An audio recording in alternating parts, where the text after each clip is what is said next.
that does still let us see that these triangles, because here's another one that actually is English.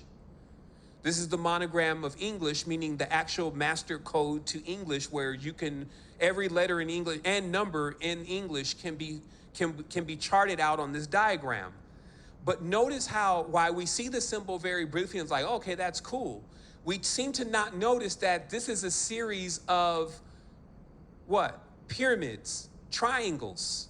So it would lend to say then, needless to say, it would be easy to say that this was basically, when language is implanted inside of the mind, it's like putting a prism or a cube or a crystal inside of the person's mind. So this is what I'm saying is why I'm calling this very advanced technology. Because this awareness, which is called also a fire in the mind, gives humanity an animus, like an animation, in order for them to actually start to obey a program in certain ways, okay? And some may say, what program? Exactly. What program? Are we talking C+? Are we talking Fortran, Basic? What program? Has humanity by chance been loaded with any programs that would kind of guide or control how they think, that they would even reflect in their mind in their own language? And they would actually say to themselves, it's like, let me show you how you can figure all of this out continuously, redundantly. You just drunk some, let's say I just drunk some water, it's going in my stomach. Do I need to talk to the body and tell it everything that it needs to do? Okay, get ready to put that in the small intestines. Small intestines, you ready? It's stupid to think that the internal system needs any kind of language. It runs on its own. So that's also what we learn in the meditation, is that the more you're talking, what are you doing? You're actually going into the matrix in your mind. And because the matrix is like except for in the master's mind, which I'm gonna break down etymology through etymology, who is said to be the master? Because every star is a character inside of the disc that's now rolling across in the language. And let me explain this. So how this was designed is the programs were the language. And what the language was is when they issued a language, they basically kind of like pinged or brought down the power of certain stars in a certain order to spell out your story inside of your mind. Not all the stars. So let me explain this again. Like in mysticism, they talk about drawing down the power of a star, and they get you thinking about these angels and all that stuff. And it is real, but it's not the way everybody thinks. It's codes, because angels or angles are parts of the tetrahedron. And so it's how to pull a part of a tetrahedron that actually corresponds to something that you're attempting to manifest. So let's take a moment here. Let's just make sure we go over our diagram, make sure we're very clear. This is also not just with Hebrew, but specifically, this is also with English. But when you pull back for a moment, it's actually words. This is what words really are, especially words of power, because words of power bring down pieces from the tetrahedron to basically formulate whatever it is that one is speaking. So imagine again that since there's those in the know about this, that you would have beings that were in the space with us right now that know, oh, everybody's really in a matrix. And a matrix runs on these codes. And as long as nobody knows these codes or about them, then they'll never see how the Trojan horse has been set up, because it's actually inside of the mind. And it just has to, all you have to do is just understand this. It's not like you need to stop talking. It's that once your consciousness knows about this, it's able to do what I'm going to talk about in the gym of what we're going to be speaking on towards the end of this, because we do need to go through the process. So let's just realize once again that if you looked at this like a laser disc, actually, you know that old music box that you turn, and then it has these little, what looks like little braille pieces. And every time it turns, it plung, plung, plung, plung, plung, plung, plung, plung, right? And it will play out some stuff with just 8 or 5 of those, and then that roller with the dots in the right place, okay, is gonna play that song or that story. So what the language does is it's like that roller with braille or the humps coming out in certain places, and then it starts playing this song with words, and you start telling yourself that this is your story. It's a lullaby, okay? So watch this. So I had to take a moment because I was like, all right, well, once I was starting to crack into this, what I started realizing is that there were certain things. Like one was clearly more of like drawing in, and then the other one was thrusting out all the time. This is P, I call it, propulsion, projection. And then all of the rest of the words, even the phallic organs, are all about this external. And this is why what happens still in the exoteric, like in the external worlds, is they oxidate. This is the apple that we're talking about, if you may. And apples oxidate externally really fast. And so knowledge will get corrupted really fast in matrices. So rapidly, this ancient knowledge, the moment it was released into this world, was just basically decaying from the moment that it came in. So we're really restoring this ancient knowledge. That's why I'm trying not to go into quarrel with the world of the sun, because the sun was subject to decay, was subject to die, versus the mother lived forever. And the ancients explained it that way. But let's keep going, because you'll start seeing how it all connects, not only from the etymology, but also through the language, because the language is telling a story. So I had to take a step back. And I asked myself the question again. 7, are you sure that A means Auroch? Where did that data come from? I said, because what happened is I went on this quest to find like etymology dictionaries, right? And I pulled like 8 dictionaries off of archive.org, and all of them were basically the same as one of them. So they were literally copying off of the other one and selling the book again, all the way from the 1700s, 1600s. And when they explained what A was, it was so abstract. It was clear that they weren't trying to tell you the truth.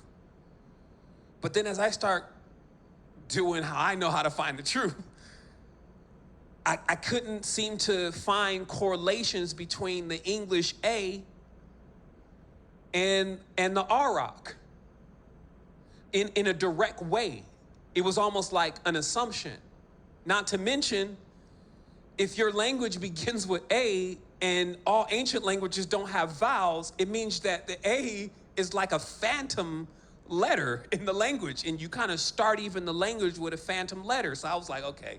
So this was the transmission I was getting back, was like, 7, there's no vowels, so how could your language even begin with A? You need to figure out and sit down for one moment. I'm just going to paraphrasing this for you. You need to sit down for one moment and fire the laser at this thing again, because I smell a rat. What language are we speaking? And that's what I was saying before about that. Where am I at? Who am I? And when you revisit that space again, what language are we speaking? So that's very easy to find out. We're speaking English, more specifically Anglo-Saxon. There's 1,000 words lent from Anglo-Saxon, the core words of their language, to then formulate some 30,000 words in English. And what sits on top of the Anglo-Saxon language and governs it is Gothic. And what sits on top of Gothic are runes. So this is the ilk. This is the lineage or the story or the language that is being pushed forth in English. So it doesn't really matter kind of what everybody thinks A means. It would be really more about what did the Gothics actually say it meant to them, because that's the language that we're using. You get it? So when I started looking into certain things, the first thing I was noticing is how the A itself has been going like this. Every language that it gets into, it's actually literally been turning. And so I went in. I was like, okay, stop the press. Like, let's take 600 kilojoules of sun power from the manufacturing of the relics and divert it into the star language and actually make sure that we understand what code that we're actually running on. Because what my consciousness was saying is, after understanding the whole thing about language and a story playing out, was that, yeah, it's the stars. The stars are those little lumps.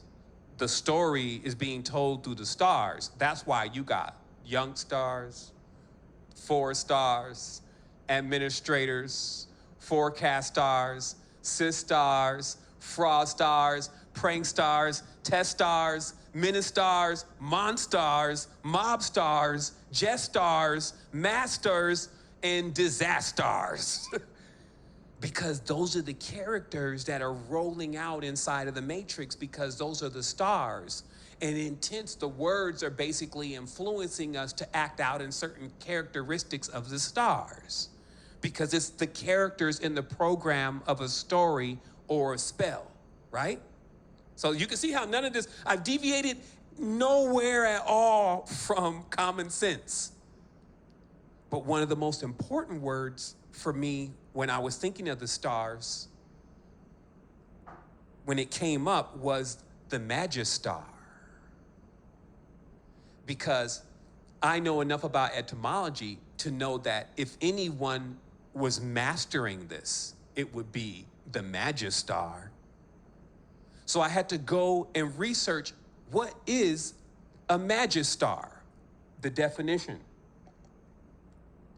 archaic, a title or form of address given to scholars, especially those qualified to teach in a medieval university.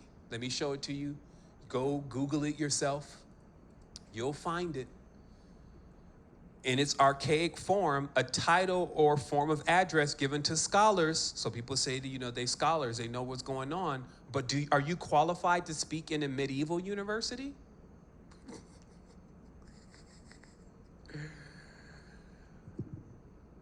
Are you qualified to speak in a medieval university? I'm sure the first question you'll ask is like, what were they doing in the medieval times?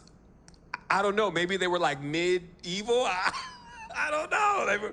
I don't know if we went all the way there. Now we're like full evil and they're like medieval. I don't know. Because actually, if you notice with all the mud flood stories and all this seems to be the times where a lot of stuff is just like getting wiped as far as anybody knowing about anything going on in those times, in those segments. So that would still mean that most of the magistars, which are magi's, are like really behind the scenes. And what they know specifically is they know something about the medieval knowledge. And I can tell you, the seed of all knowledge is language. This is how you take me to your leader. Get out of the way. Ooh, the gods, let's get out of the way. You guys are naming yourselves and all types of stuff. Take me to your leader. Show me your runes. Show me the story, so I can tell who was here, basically. Like if I show up on a tribe and they're talking about this is their story, then I know I can follow the trails of their God, if you may, and how it's been seeding and disseminating its story as it's moving through. But remember, this is about getting beyond the matrix. So you need to understand how matrices are put together and how languages are weaving. Let us, as the scripture says, go down and confuse them. Now, I explained before that it really seemed like, especially in the context of when that scripture was written, that it was really actually more of around the medieval times of a king writing this, not so much in the biblical times. A king addressing his court of angels, if you may, saying, let's confuse these folks because they know the tower. They know about the tower. They know how to build the tower. The tower is Tor, okay? So they know how to build the Taurus because the language is telling them, basically. So we need to confuse the language. We need to change the code. So look at the scripture in the Bible. If that's only one thing, even if some people say, well, God is not even real, the Bible's not even real, but that seems quite odd, though, that since so many people believe in that this would be this kind of God's behavior. Is it perhaps true?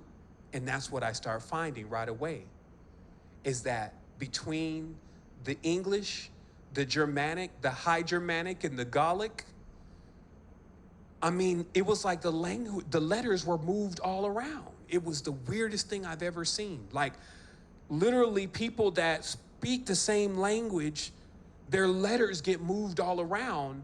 And the weird part is, especially when it crosses back over to English, the same letter or symbol is being repeated over and over again. It's repeated 3 times in the beginning of the English language, but we see the letters as A, B, C, D, but it's weird because really that's xBxx, which would be weird in our whole mind, because like, well, no, that's not an X, that's a C, and that's a G. You see what I mean? Or D. And I'm going to show you this is how it all works. This is exactly how first, because what this would do specifically is it would do symbolically what happens when a child comes into the world and it is now being fully separated from the mother's womb. It would cut the cord. Language is a sword that cuts the cord from the person and the womb, which is their spaceship, right? So now they can't kind of send their transmissions back over. They just like, gaga, Google, nah. And then you got to start picking up some words like, okay, bottle, okay, bottle, nigga, fast. Give it to me, mommy. All right, fuck it. Guess I have to get into this. But it's like there's no more of the archaic, prehistoric language that is in comprehension. You enter in a matrix and then they cut the cord because the first letter in the code, okay? Now watch this. This is just what I'm saying. It's like checking base. I always believe that the way in which I digest consciousness, I cannot take all of the universe in one bite. So it's giving it to me in wholesome, I can't say morsels either, because I kind of have my plate full with this. Even all the way up to 2 hours, an hour before this presentation, I'm still in shambles juggling symbols, trying to figure out not that if I know what's going on or not, because I figured that out, but how am I going to explain it to everybody?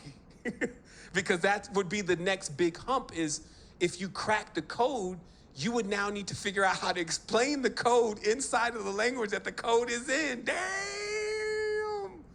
Anyway, here it is. So it turns out that the first letter of the English language, if we want it to be correct, we would not look at English, we would look at Gothic. Because English is Gothic. Let me just, my Gothic chart will come later, but in the center of all the words that I'm gonna show you, which is just A, B, C, D, I could have stopped at C, like Michael Jackson. A, B, C. Those are spells. They're basically telling you that after A, B, and C of any story, you're going to keep going down the path of the effects of A, B, C. You can see how that will work though, right? Like if you're born in life and you were experience certain things, now the rest of your life is kind of going to be shaped and molded by those things. So technically, you don't even really need to know the whole language. You just would need to know what A, B, C is in this language. And I did you one better, and I went to D because I found out that it was literally telling a story, and it was very easy to see the story. And since the story has to be logical, it's like a program being embedded into your mind, this is where it would begin. So it turns out that the letter A is very specifically asa, okay? Now this word will change and turn into different things from time to time, but its core spelling or core pronunciation, if you may, is this. So specifically, the interesting part about the letter A is, yes, if we turned it around, it would look like a cow's head. But that's almost like a pun on what it really is. Because the interesting part about A is that, okay, well, when I was researching A, it kept saying that A was X. Like, it was like when I'm trying to figure out what asa means, it kept coming back that asa is a spoke or axis, as it says down there, asa, axis, right? And it kept freezing me up right away because I was like, how is A X? And then I remembered in Hebrew that Aleph, which is A, looks like an X. So then I knew, okay, I think we on to something. Let's just keep going with this. Let's say A is an X. What is an axis? And it's almost like this is when you get smacked in the face by the higher self. Like, okay, look, we're not going to do this today. You're acting stupid. Listen to what is being said. It's an axe. Remember the axe god, Raman? Like, think about everything that you know. Hadad, axe gods, okay? So what is this axe used for? Ding, access. So I found out that basically that the word asa was a reference to axis or a wheel, and this word also is os. That's how it's actually pronounced, and it's spelled O-S, and it means in archaic language the bones, which basically are a reference to the framework, right? So all this is very occult technologically, but it's very metaphysically spiritual, that the bones in the human body is the framework, but the bones in a program or a OS or an operating system is also the language, right? So it's basically saying that if you were to access or enter into a consciousness, which you're going to see, it's going to explain specifically that it's entering into a consciousness, you would need the type of tool to enter into that consciousness. And that tool is seen to be like an arrow or a dart. It's a penetration. And so this is why it became known as the axe god. Because from archaic tools, you'll notice how many of the archaic tools, when you understand all the variants of A, you see all the archaic tools actually are shaped like this. So it's literally like it's how words become manifested, even from the most basic, crudest level, all the way up to the most advanced technologies. Now give me one quick second. I have to load something that is not loaded